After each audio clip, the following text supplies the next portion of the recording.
السلام علیکم دوستو، میں ہوں اسلم عالم اور آپ دیکھ رہے ہیں گلف ایکسپرٹ۔ ابھی اقامہ کینسل کر کے جانے سے دوبارہ قطر کتنے دنوں میں واپس آ سکتے ہیں؟ کمپنی والا ہو یا ہاؤس ورکر ہو، دونوں کے بارے میں اس ویڈیو میں آپ لوگوں کو جانکاری ملے گی۔ ویڈیو کے آخر میں ایک اور ضروری جانکاری دوں گا، ضرور دیکھیں، آپ لوگوں کا فائدہ ہوگا۔ دوستو، اگر انفارمیشن اچھی لگے تو ویڈیو کو لائک کر کے ہماری ہمت ضرور بڑھائیں۔ اگر پہلی بار چینل پر آئے ہیں تو سبسکرائب کر کے جائیں تاکہ آئندہ بھی آپ کو اسی طرح کی جانکاری ملتی رہے۔ اگلی ویڈیو میں قطر میں کفالہ سسٹم کے بارے میں بتاؤں گا۔ اگر کوئی کمپنی میں کام کرنے والا بندہ کینسل جاتا ہے تو دوبارہ جلد واپس آ سکتا ہے، کوئی مشکل نہیں ہے۔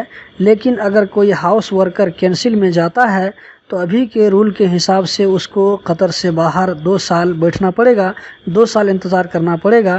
2 سال کے بعد اس کا ویزا ایشو ہوگا۔ لیکن اسی سیم پرانے کفیل کے پاس 2 سال سے پہلے بھی آ سکتا ہے، یا اگر پرانے کفیل نے NOC دے دیا تو 2 سال سے پہلے بھی کسی دوسری جگہ آ سکتا ہے۔ دیکھتے ہیں جنوری 2020 میں جو نیا رول آنے والا ہے اس میں کیا کیا ہوتا ہے۔ وقت آنے پر آپ کو ساری جانکاری مل جائے گی۔ اسی طرح اگر کوئی آدمی اگر چھٹی میں گھر گیا اور اب وہ دوسری جگہ آنا چاہتا ہے تو پہلے اس کو پرانا اقامہ کینسل کروانا پڑے گا۔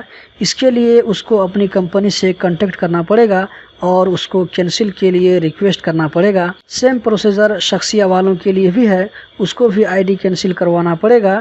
جس تاریخ کو قطر سے ایگزٹ کیا تھا اس تاریخ سے 2 سال انتظار کرنا پڑے گا۔ ایک بات اور بتا دوں، وہ یہ کہ اقامہ کینسل کرنے کا کام ہم خود نہیں کر سکتے، یہ کام کمپنی یا کفیل کا ہے۔